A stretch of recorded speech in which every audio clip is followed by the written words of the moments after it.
This is Gesher, the podcast that's bridging the gap between the Jewish and evangelical Christian communities with conversations that matter.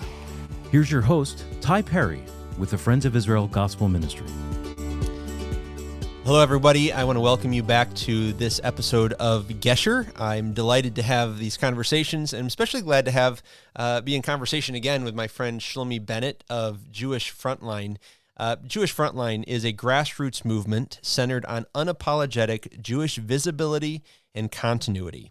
His work challenges erasure while helping build confident, future-facing Jewish communities. And Shlomi, if we've ever needed those, we need them now. So welcome to Gesher. Hey, thank you for having me back on. I really appreciate being back on here. Ever since we started doing these episodes, I really have felt it's a real dopamine release, you know.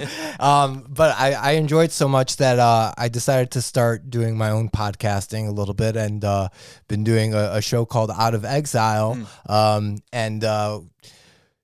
This has been a great opportunity to get back into the rhythm of things, because I haven't had the time to do any episodes over there. So thank you for having me on. I really appreciate being here. Well, definitely, Shlomi.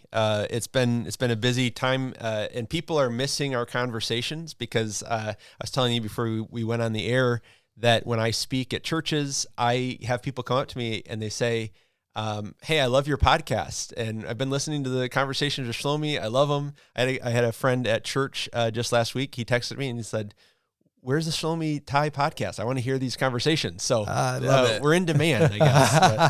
But we need to figure out how to monetize this. Yeah. We've got sponsors on here. That's right. Well, Shlomi, today our topic is anti-Semitism across the spectrum, and the spectrum being the political spectrum. Mm-hmm. You know, we have seen for decades, anti-Semitism, I would say, kind of on the fringes of both the far left, the far right. Yeah. And there's lots of theories about why this is, but what we have seen in the wake of October 7th, the attack in Israel, is that there has been a shift where that is no longer a fringe issue. It's becoming mainstream, right, on both the right and the left.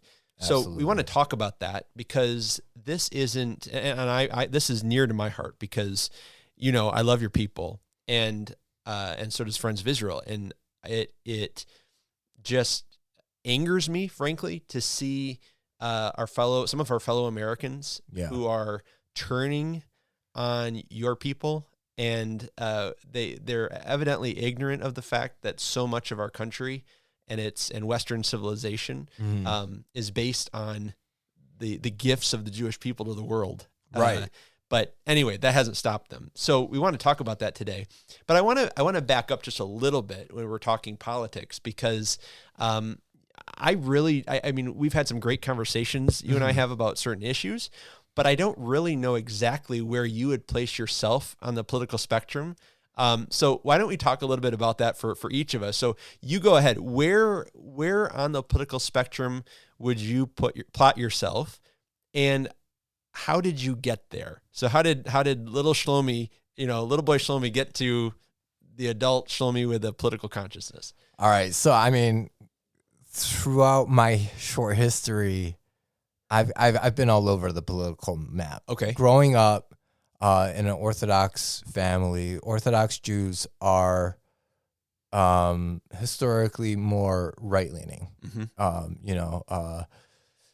We were a Republican house. My parents voted for Bush, and that was that. W. Bush? Yeah.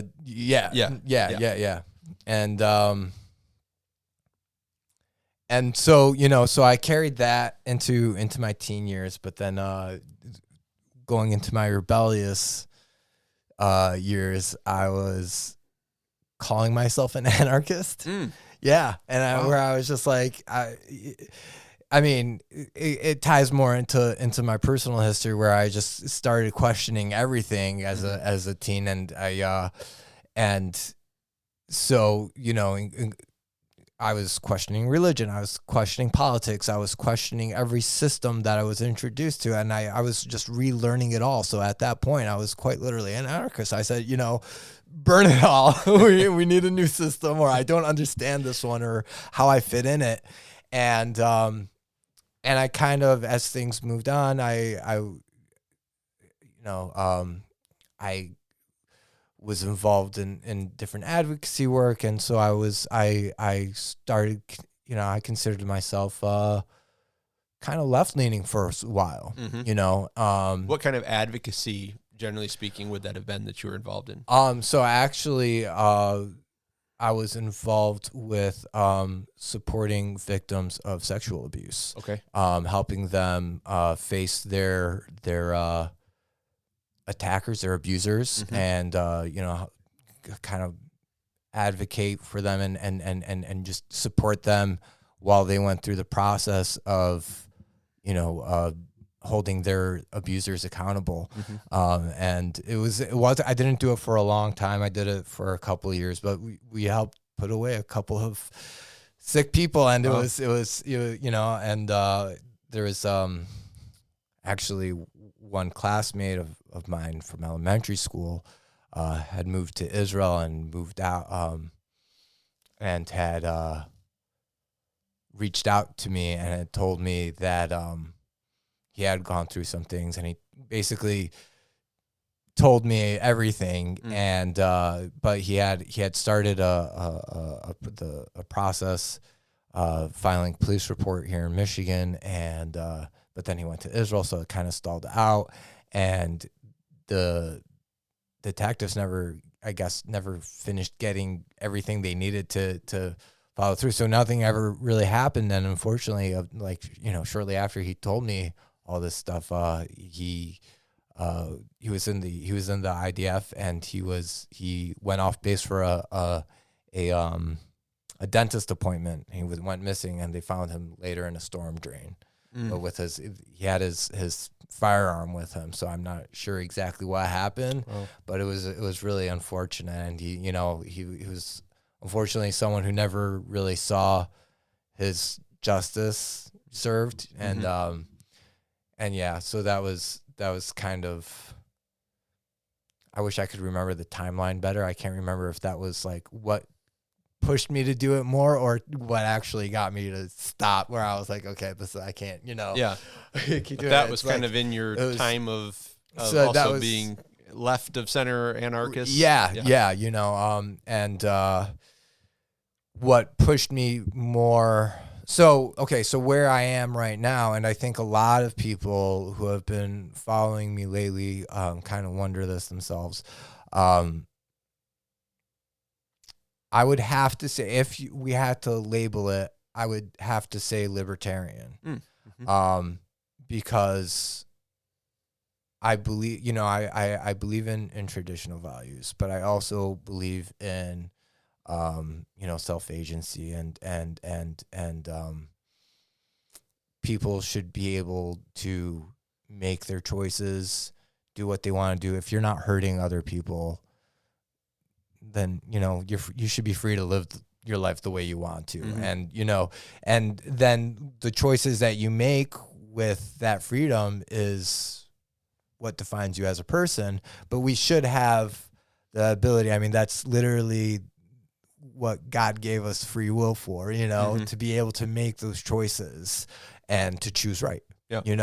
And everyone's going to have their own interpretation of what's right and what's wrong, and what's the way to do it. But I believe that if we want to see true freedom, then we can't, then we need to be socially liberal, and we could be economically, conservative. Okay, sure.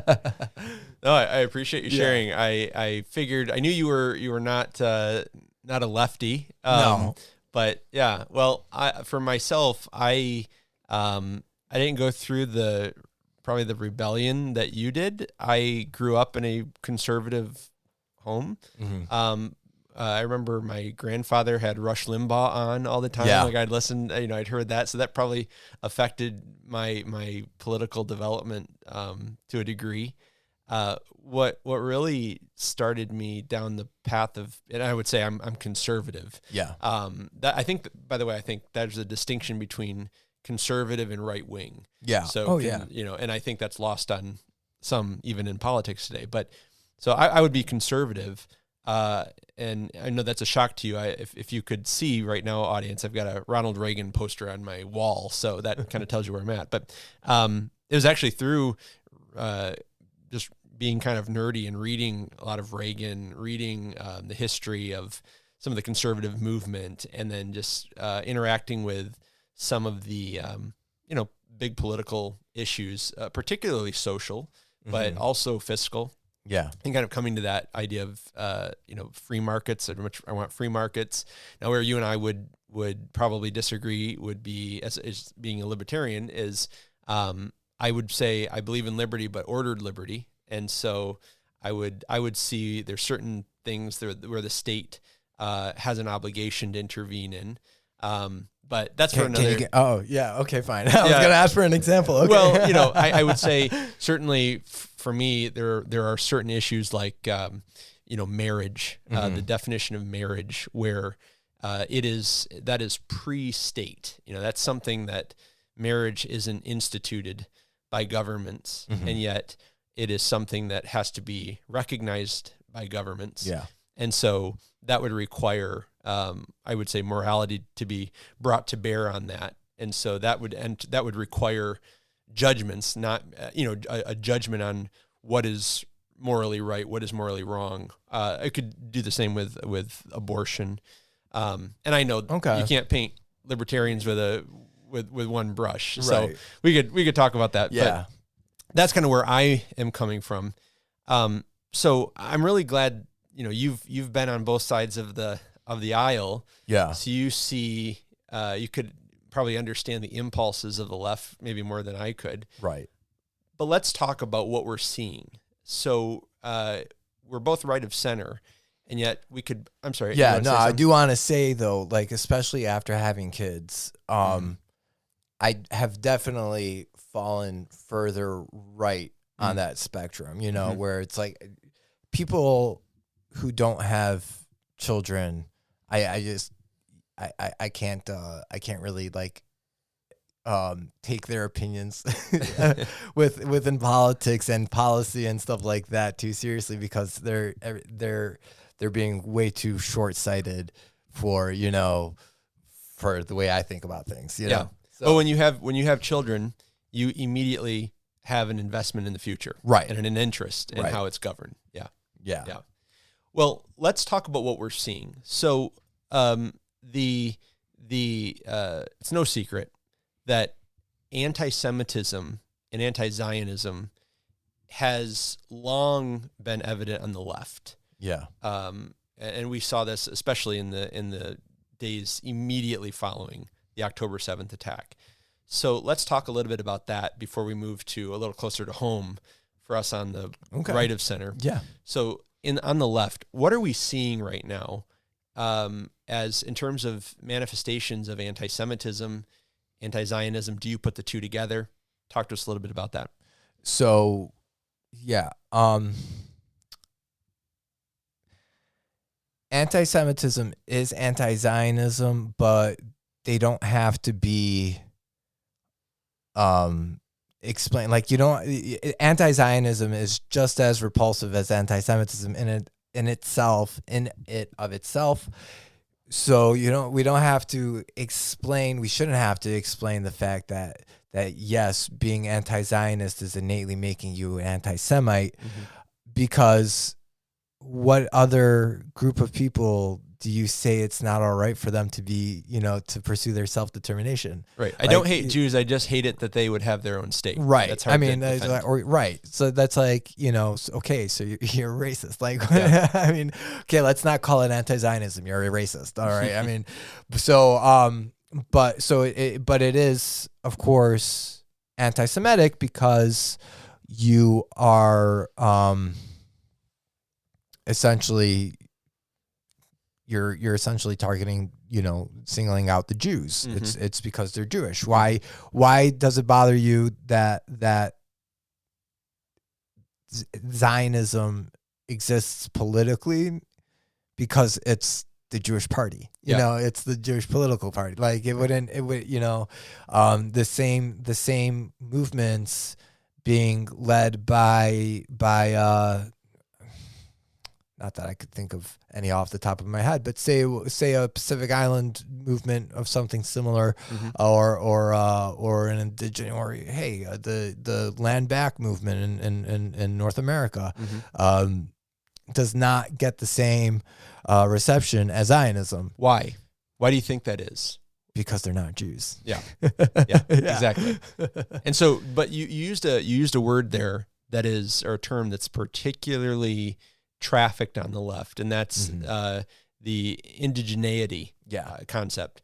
And so that is like, we're getting into, I think, kind of the heart of at least the modern iteration of anti-Zionism is rooted, I would say, in critical theory, that it's the white. If you're white, if you are wealthy, if you are Western, you can kind of add on to those. Yeah. You are at the top of the pyramid, but which actually in critical theory puts you at the bottom. Like you're the worst. Right. And so the more oppressed you are, the more value and more purchase you have. Right. But the Jewish people, they defy that because you are an indigenous people to the land of Israel. You have been oppressed. We were never considered white. Right. Until it's convenient. But that was the whole, why were we ran out of every European country prior to World War II?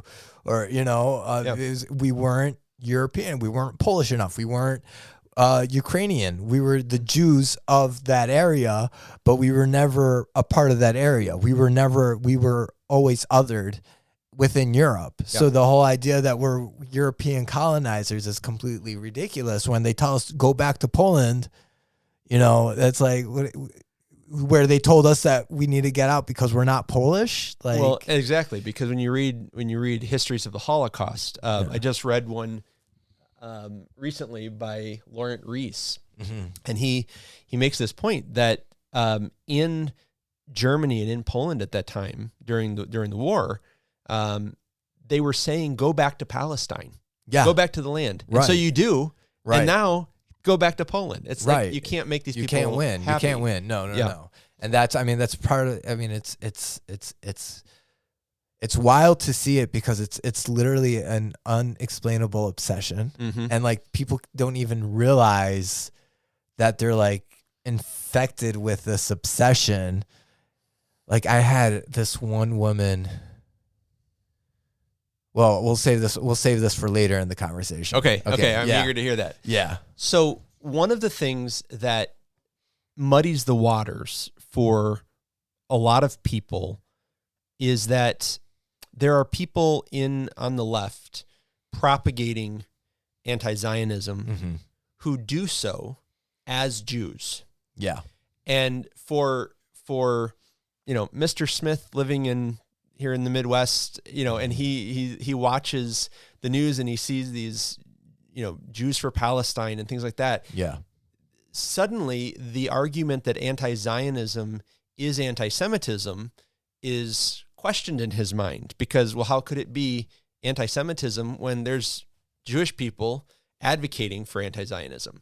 So let's talk about this term as a Jew. Yeah. Okay. What is as a Jew, and how would you diagnose why you see Jewish people campaigning against Israel on college campuses and in city streets? So the as a Jew is the Jewish individual who uses their Jewish heritage to uplift their opposing position from what is considered the mainstream Jewish position.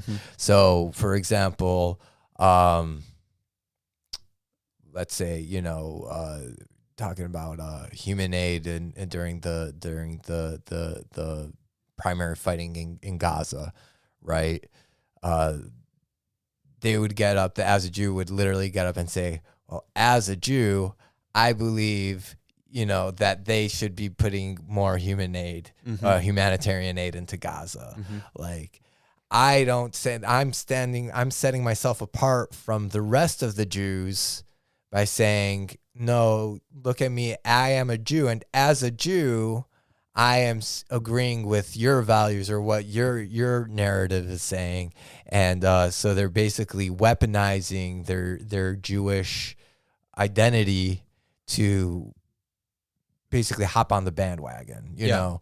And I think that it's a part of the exile condition where it's a survival tactic. They don't want to be other. No one wants to be othered.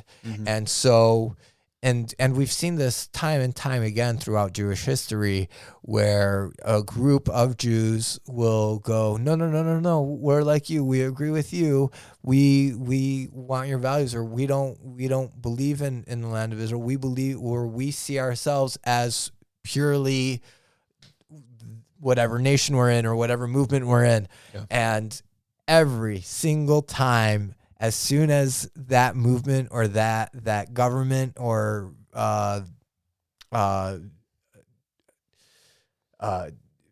regime would be done with them spreading their message, or they've achieved their goals, they were literally the first ones thrown in the gulags, in the firing lines, with the firing squads. They can discard the Jew once he's outlived his purpose. Right, and you saw it with the Bundist movement and world. You saw it with the German Jews. You saw it with who else? There was. You see, and so you see it. With the Marxist movement or the socialist movement or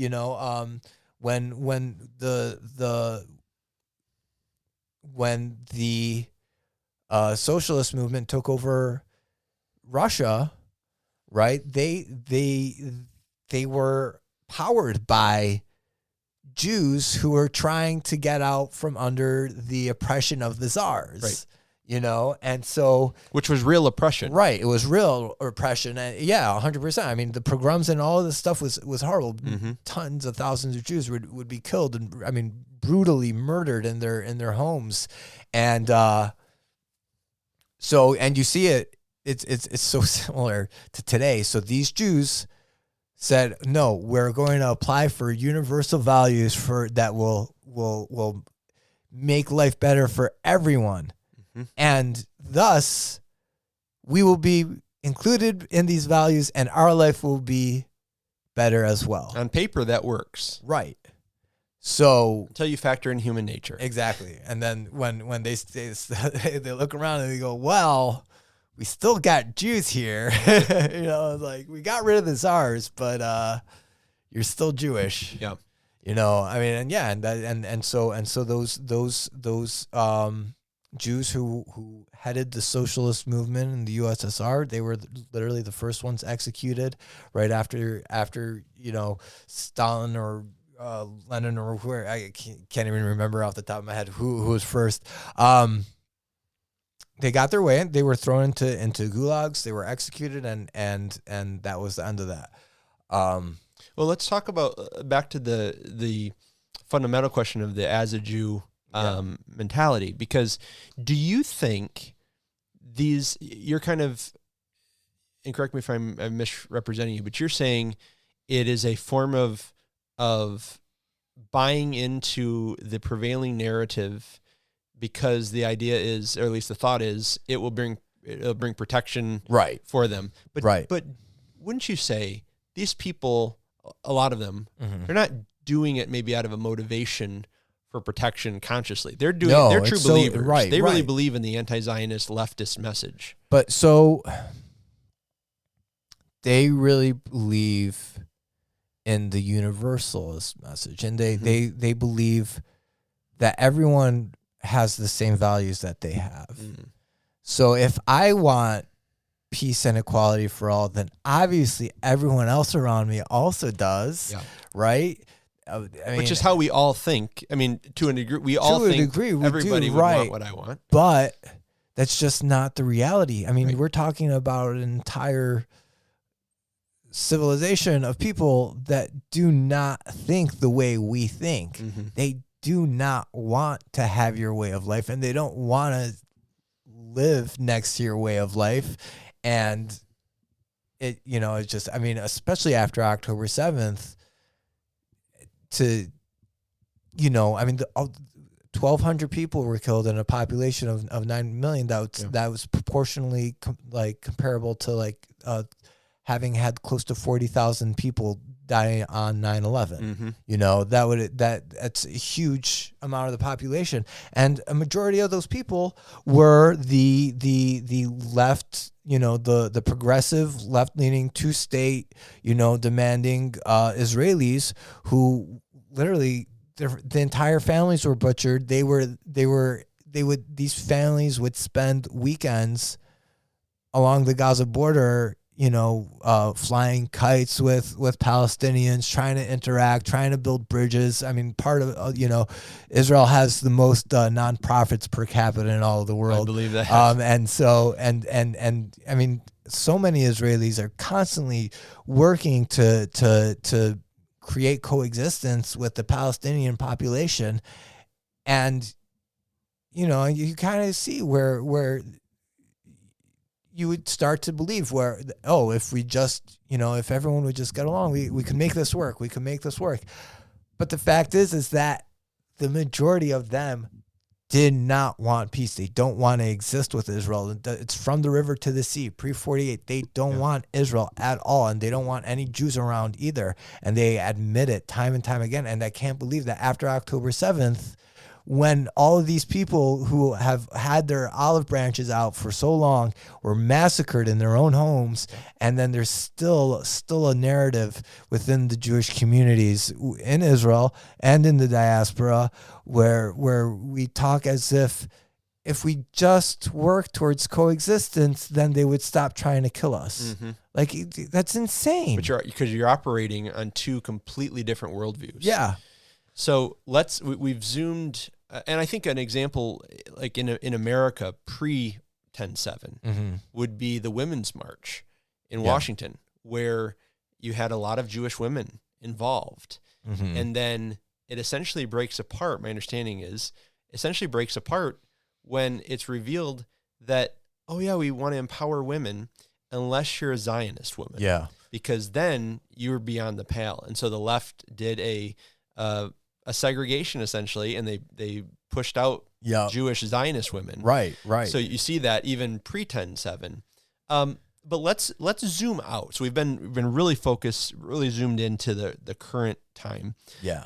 This is a question that a lot of evangelical Christians have. Okay. And I want to address the flip side of this from maybe a Jewish perspective on evangelicals. But I get this all the time. Why is it that not just in the last 5-10 years, but historically in the United States, let me say it this way, the majority of the Jewish community tends to vote left of center, which from an evangelical perspective is counter to their own interests when it comes to anti-Semitism, but the state of Israel.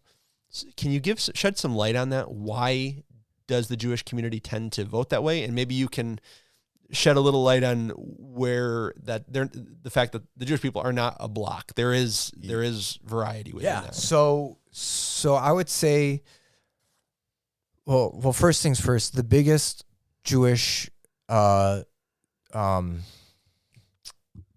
denomination in America is the Reform movement. And just for the audience, for Christians, Shlomi's not saying Reformed. They're not Calvinist Jewish people. It's Reform. There we go. The Reform movement. And so historically, the Reform movement, I think it was back in 1886 or somewhere around there, 1885, they had the Pittsburgh Platform, which was basically denouncing their Jewish peoplehood. And they were just basically, we're a religion. We're no longer people. We're not pursuing, peoplehood like in the land of Israel. We are home in America. America is our new Zion, and which actually they reverted later in 1935 with the Columbus platform. But it was a move that was trying to make them more, make them more American, show that they're part of the greater collective. Mm-hmm. And that has been basically and like I said, that push towards universal values has been a part of, I would say, the reform movement, and I would say later the conservative movement. I'm not as well read up on the conservative movement. Yeah, I've been doing more reading on the reform movement.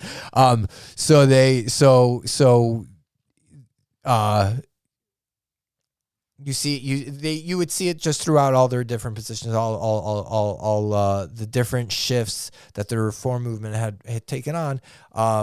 Whereas to this point is the focus for reform rabbis now isn't in liturgy or in text, but it's in social justice and community values. So they don't even really engage with it. I mean, not, and I'm not saying about every reform rabbi, but the focus of the reform movement is tikkun olam. Yeah. Basically to heal the world. And again, it's a universal thing. If we heal the world, we're a part of it. We make it better for everyone, and it'll be good. It's a very human-centered. It's very human-centered view, yeah. And it's I think from an outsider's perspective, having known many Reformed Jewish people, there is a downplay. That's probably putting it mildly, of the scriptures as divinely inspired. It's not Absolutely. An authority, and therefore, what do you have left? You have tradition that's absent any authority behind it. Wouldn't you say that's part of what feeds that? Is the further you move from, in my view, the further you move from the scriptures being the word of God, and therefore He is the authority in His word. Yeah. The more humanistic you're going to get. Right. Is that fair? Yeah, absolutely. Okay. Absolutely. And that's why you have after the reform. So like if you're going to like, in my, coming from my Orthodox background, the way I kind of rank Judaism, and I'm sorry, Jewish listeners. Like I'm just telling you how my brain works. I'm not saying one's right or wrong or anything like that. This is just how it goes in my brain. You got the ultra Orthodox, the Haredim on the top. They're literally doing everything to the letter of the law, obsessively down to the last detail, maybe losing intention along the way or missing some other kind of other flavors that we pick up on when we're not too obsessed with the small details. But they're taking it very, very literally, which is great. Then you've got, modern Orthodoxy, which kind of brings orthodoxy into modern living, and then conservative Judaism. Now, conservative Judaism, I think, is kind of disappearing. I think it's kind of falling between. People are they're basically what was considered modern Orthodox, or they fall more into reform. Okay. So like what the conservative with the Masorti, like the Masorti movement in Israel, which is comparable to the conservative movement here, is more of what the conservative movement used to be, where it was like traditional values, and then just applying it more modernly, more even more so than modern Orthodoxy. But that's kind of why modern Orthodoxy is absorbing the conservative movement, because it keeps to that if like for the conservatives who want to make sure that they're keeping to tradition and keeping the traditional values and just applying them to a modern, in a modern way, modern Orthodoxy ends up being more appealing, and then a lot of the conservative synagogues now, which I think in my head is kind of like what Reformed congregations were 25 years ago. And, Yeah. so like it's all kind of like shifting. And now you've got humanistic Judaism, which comes, after Reform, which after conservative, which is completely removing, it's like atheistic Judaism. Yeah. Right. And so that maps, I would say, and you can correct me, but I would say that generally the spectrum you've just laid out of the movements within Judaism also fairly accurately maps out politically, doesn't it? Like if you meet a Haredi man, you probably know where he stands on a lot of political things. Right. And if you meet a Reform rabbi, you probably know where he or she falls politically. Correct. So that's really interesting to a lot of evangelicals. I think just for the sake of hitting it from both sides. Yeah. For the evangelical Christian, evangelical has actually, I think, lost a lot of its meaning because it's become such a political term.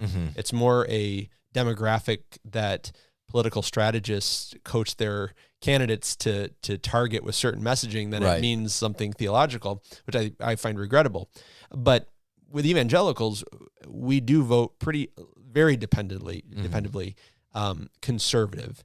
And that, I think especially in the 70s, 80s is where that comes from, the moral majority, Jerry Falwell, things like that. But the pro-life movement, I think particularly was a catalyst for that, the rise of Ronald Reagan and things like that. I would say for myself, like as I consider my politics is downstream, and I think it should be, from my theology. So I believe certain things about what God has said. I believe what God has said, and I believe it's literal.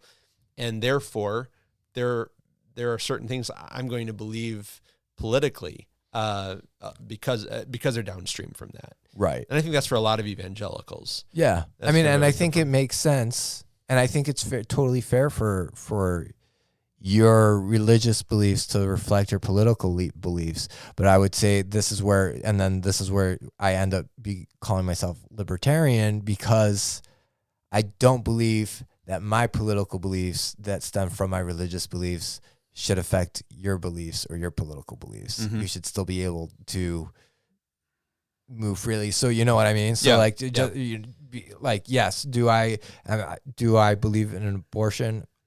We could get into that whole conversation also, but it's not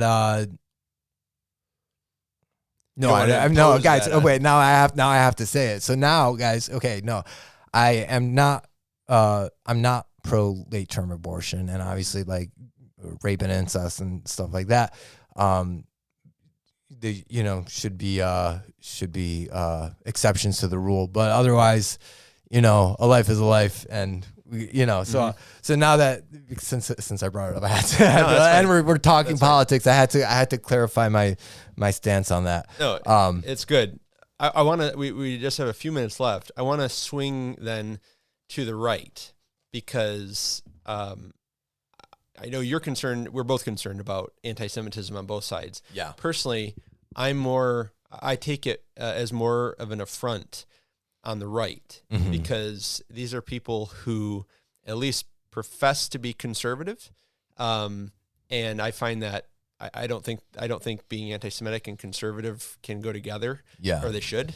But that's why it's so grievous to me to see it. Yeah. So let's talk a little bit about what we're seeing on the right, whereas on the left, it's not racial. You don't hear a lot. I mean, generally, you're not hearing those Jews. You're hearing those Zionists. Right. Very much in political terms.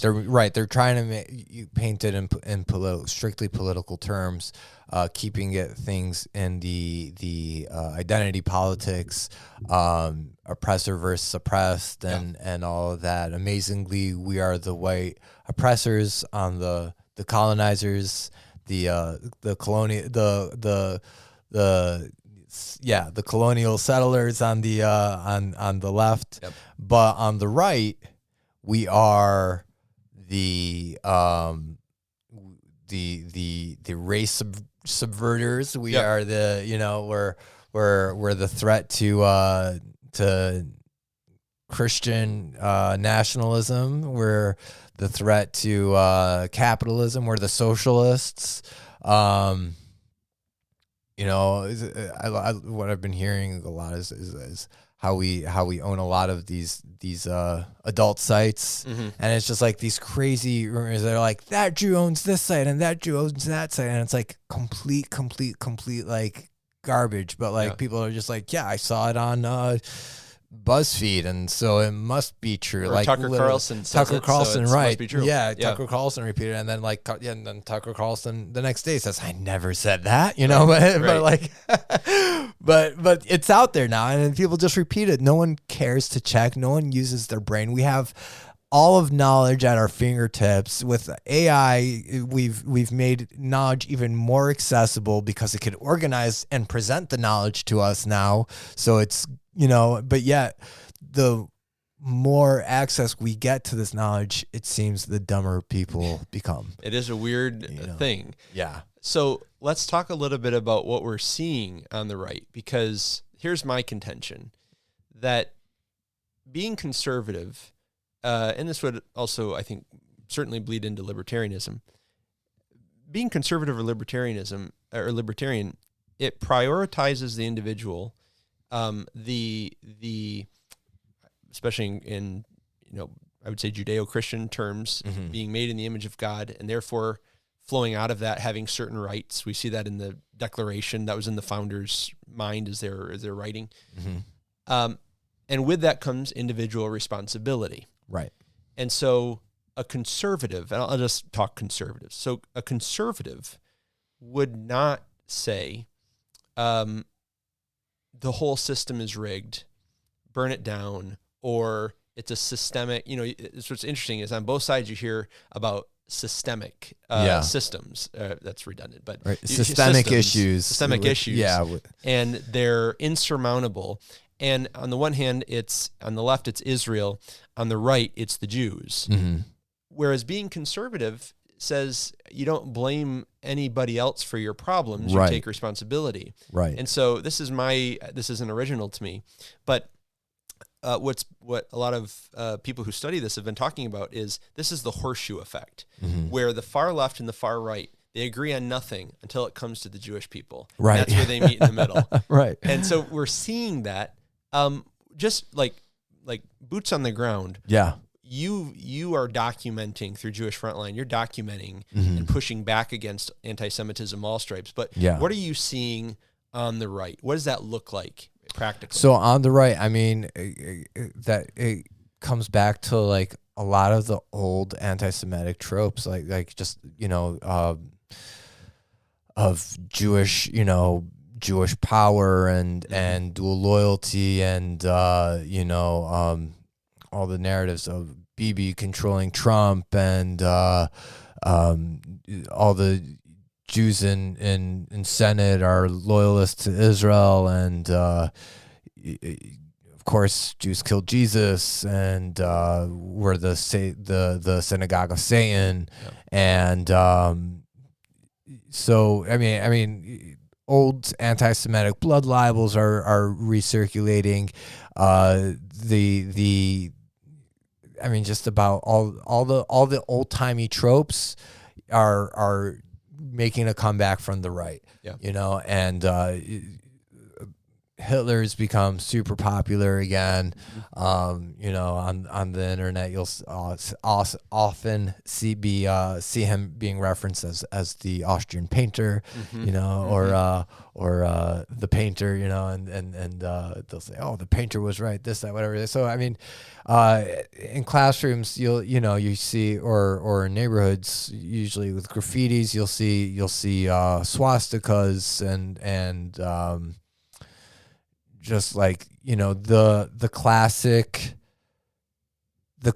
anti-Semitic, like, so when Jews think about anti-Semitism, mostly they like for a long time they really just thought about anti-Semitism on the right. You know, they thought neo-Nazis and they they think about the Skokie March and stuff like that. Which, by the way, is one of the reasons Dennis Prager points to for why so many Jewish Americans have voted left, as a reaction against that. I found that interesting. Right. Sorry to interrupt you. Yeah, no. So, so it's always been within Jewish communities, it has always kind of been painted as like it's like a fringe right issue. It's coming from neo-Nazis and white supremacy and stuff like that, and it really wasn't being acknowledged on the left.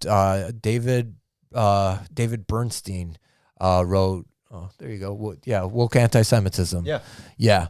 So he talks about how it really started showing up on the left back in the 70s, the 80s, and 90s. You know, and it really, and even till I would say even now, a lot of people have a hard time recognizing it. And the left one, it's basically been what I would say the rise of anti-Semitism more recently in the left contributed more to the overall anti-Semitism in our country than any right-wing anti-Semitism has over the last 50 years. Yeah. You know, the last attacks on Jews, like the murders and the murder in Washington, the shooting in Chicago, the firebomb attack in Colorado,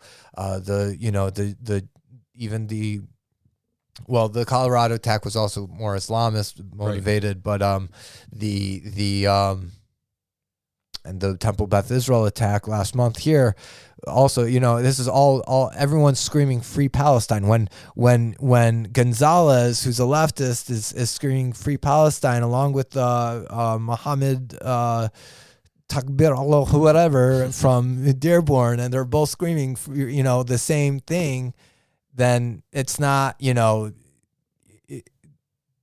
I mean, their movement has been hijacked by Islamic terrorists, but they have more blood on their hands than any white nationalist marching or spray painting or you know, hailing Hitler on a bus or whatever has in the last 30, 40, 50 years. So I think it's kind of crazy. I think it's maybe a shell shock kind of, you know, that Jews have to kind of get over the fact that the anti-Semitism really is coming very strongly from the left right now. Yep. And I think just generally speaking that Jews have to stop being loyal just based on party lines. Like, we have to start looking at things from a Jewish first perspective. And, you know, I think American first people won't like hearing that.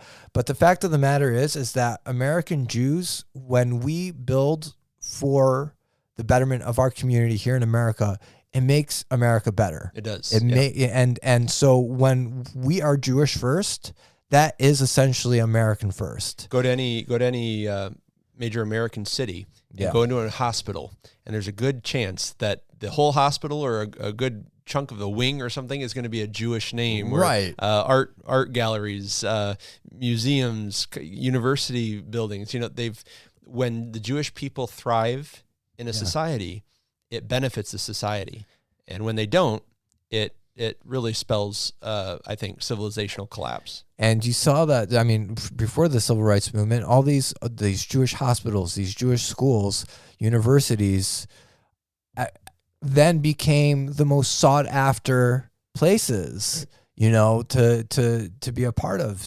So when Jews build for Jews, everyone benefits. Yep. And I don't think every minority group can say that for themselves.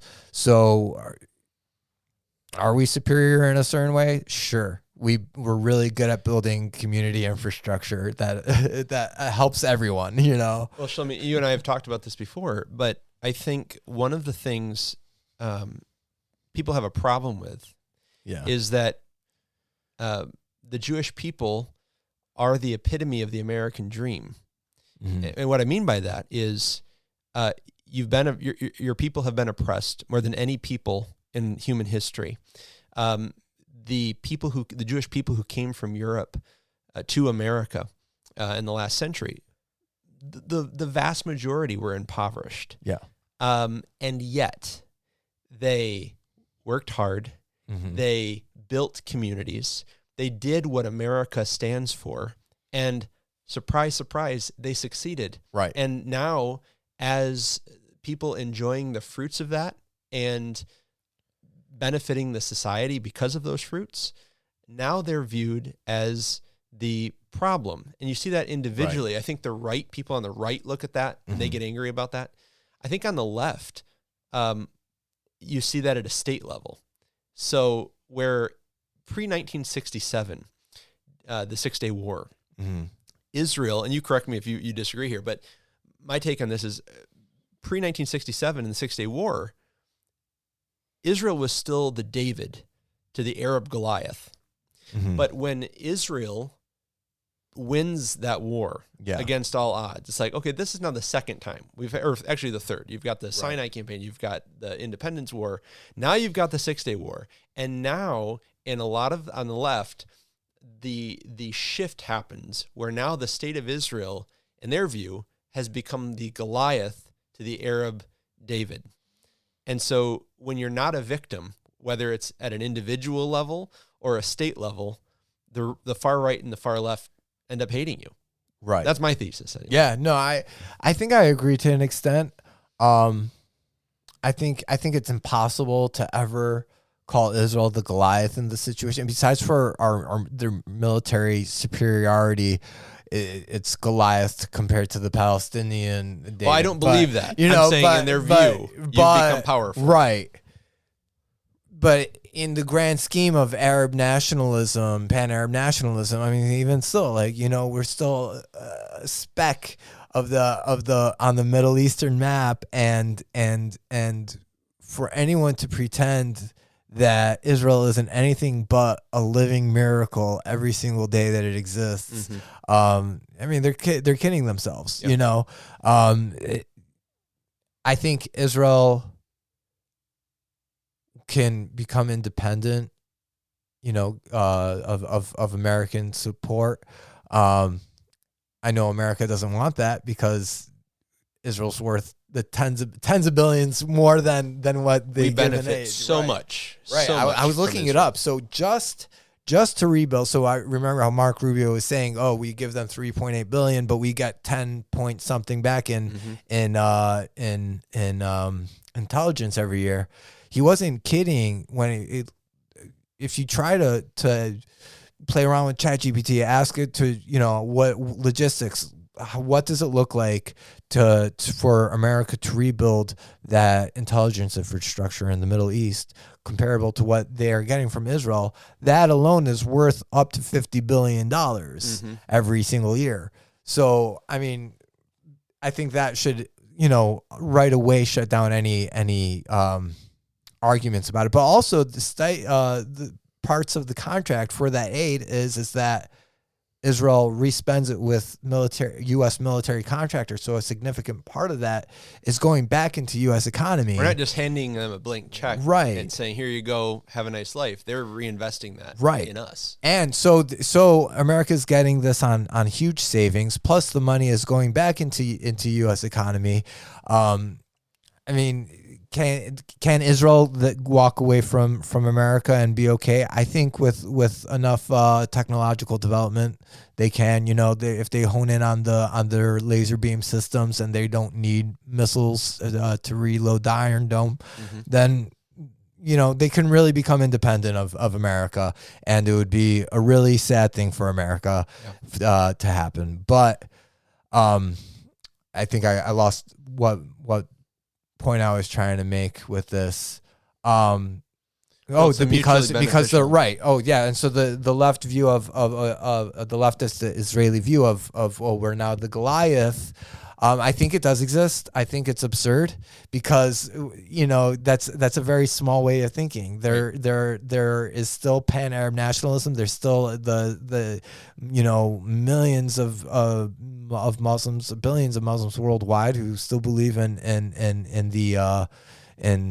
rebuilding a caliphate, a Sharia law, and it's just it's so naive to constantly return back to a position of well, maybe if we just adjust ourselves a little bit this way, or maybe if we just try to coexist a little bit harder, when it hasn't even been 3 years and people are already talking like, oh, well, maybe if we just fix ourselves because if I stop being a little less Jewish, then maybe they won't want to kill me so much. I don't know. It's like it's so like suicidal. I don't know. Like it's just like, yeah, you're Jewish. Like, just get over it. And no one's gonna like you, and you just got to do what you got to do. And that's what I think Israel just has. We have to stop being worried about what the world thinks.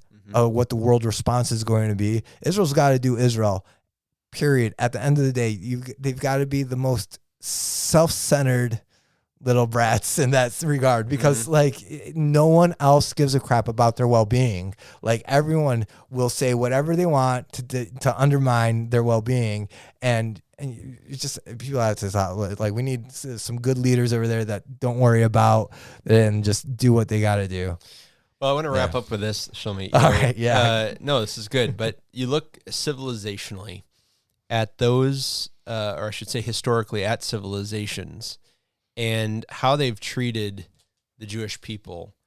And I'm not even talking about their relationship with the state of Israel. I'm saying even with the Jewish diaspora. There is a theological truth there, I think, that back in the Abrahamic covenant, God says to Abram, but that it's reiterated to Isaac and Jacob. So it's a national promise that God is going to treat in a reciprocal manner the nations for how they treat Am Yisrael, people of Israel. When you look at Assyria, Babylon, Egypt, Persia, you can just go down the line, Greece, Rome, all of which have negatively they've cursed in the biblical language. They've cursed your people. Right. Where are they today?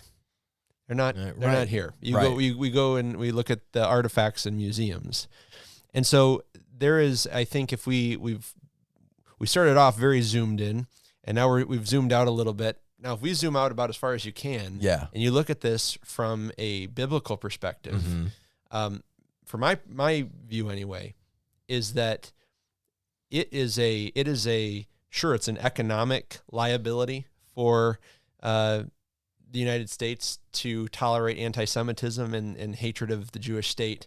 It's not good for us in that way, but from a theological perspective, it is the death knell for a country to treat its Jews in a bad way, as we've seen. As you look at the landscape in 30 seconds, I know this is going to be hard. Yeah. What do you think the future is going to be for American Jews?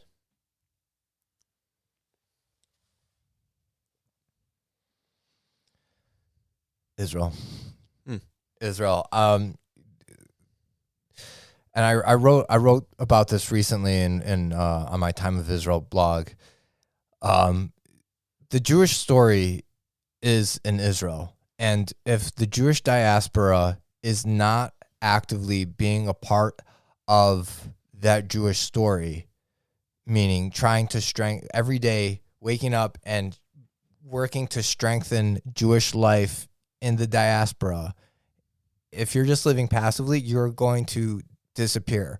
During the Exodus, the Chazal explained that 80% of the Jews stayed in Egypt. They didn't leave with the Exodus. And this is according to Jewish tradition. Jewish tradition, yeah, to Jewish commentary, Mm-hmm. and that's because a lot of them were comfortable. A lot of them were unsure of what was on the other side of the desert. There was no plan. There was no clear map. There was no definite answer to anything. 80% of the Jews stayed in Egypt. But the story goes on into the desert. We never hear about 80% of that population again. 20%, which now becomes the Jewish nation, goes on to carry the story forward. And we're going to see it again. We're going to see it again now with every exile and return from exile. There has always been a portion that stays, and you can stay, but you have to actively be part of the Jewish story here. And is that going to be sustainable in the next 5 years, 15 years? I don't know. I don't know. I voted for Trump twice. Or 3 times, right? Yeah, you had the I voted for opportunity. I voted for him 3 times. And I don't know that I would vote for JD Vance. Mm-hmm. I don't know that I trust JD Vance. I think the Christian national narrative and push is also a problem for the Jewish community. And from a Jewish first perspective, I don't trust the left or the right now. Yeah. That's a scary place to be. Yeah. Well, Shlomi, I hope you're wrong. Yeah. but I think even biblically, you're right. I think the persecution that Jewish people face is increasingly going to become the catalyst for the return. Yeah. But until then, let's make sure we're working together on this. Well, Shlomi, I want to thank you so much for joining me on today's episode of Gesher. I really appreciate the conversation. Thanks for having me.